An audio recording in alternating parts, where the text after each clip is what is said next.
The Wicked Crush, written by Elizabeth Griffin, narrated by Gomez Pugh.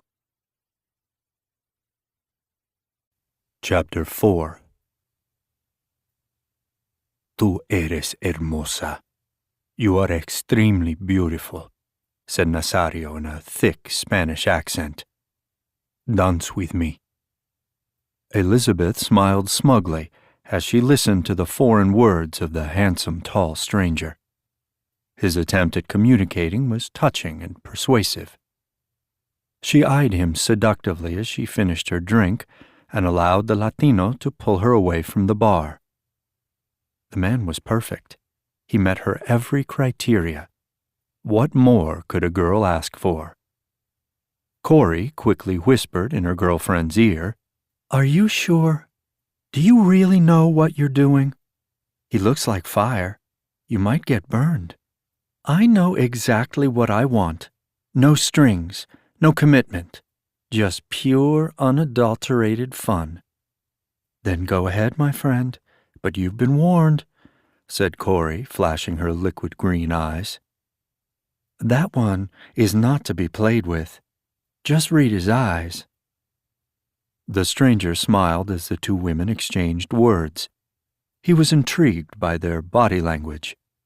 They obviously did not agree with one another. He opened his mouth as though trying to join in on the conversation. "Yo soy Nazario," he said, pointing to his chest. "Nazario Soto. ¿Y tú?" Elizabeth watched the sexy Latin man as he struggled to make himself understood. He seemed to be communicating to her his name, and he appeared to want to know her name as well. She smiled. This was more than she could have ever asked for. The man was stylishly dressed and carried himself like a person of importance. His posture was straight, and his smile was bright and friendly. "I am Elizabeth. You are Nazario Soto." "Sí, sí," he smiled. "Elizabeth." She liked hearing her name pronounced letter by letter and syllable by syllable. The other men usually called her chica or mommy. It was almost as though they knew the encounter was only going to be brief. Neither she nor the various men she'd gone out with expected it to last long enough to exchange real names. "Tú eres inteligente. You are so very smart. Come with me. I like this song, Despacito. The lyrics make me want to grab you, take you in my arms and dance with you the way we do in the streets of North Philly. Have you ever been to a block party in my little nightclub, princess?" "Huh? What was that? I can't understand one word of what you are saying," chuckled Elizabeth, as she gave up trying to decipher the rapidly flowing Spanish that escaped the mouth of the devilishly handsome man with black hair and a slight beard. "Oh, never mind. Let's just dance." Elizabeth held on tightly to the stranger's hand and followed him to the center of the dance floor. The music blasting from the obscured speakers above their heads rained down a crystal-clear sound of strumming guitar chords, pulsating beats, and a phenomenal horn section that blew the minds of the partygoers. Nazario continued to hold the hands of his dance partner. He knew she was no novice when it came to any of the Spanish dances. He spun the curvaceous brown beauty around the floor at an almost impossible speed, as he rotated her nimble body around him like a spinning top. The Puerto Rican dance-smith manipulated her body like a man indulging in musical foreplay. He brushed the palm of his hands lightly against her cheeks as their lips came within inches of kissing. He held her gently by the waist moments before encouraging her body to press against his hard chest and firm torso. Elizabeth smiled enthusiastically up at the flirtatious face of her mysterious stranger. No man had ever challenged her like this on the dance floor.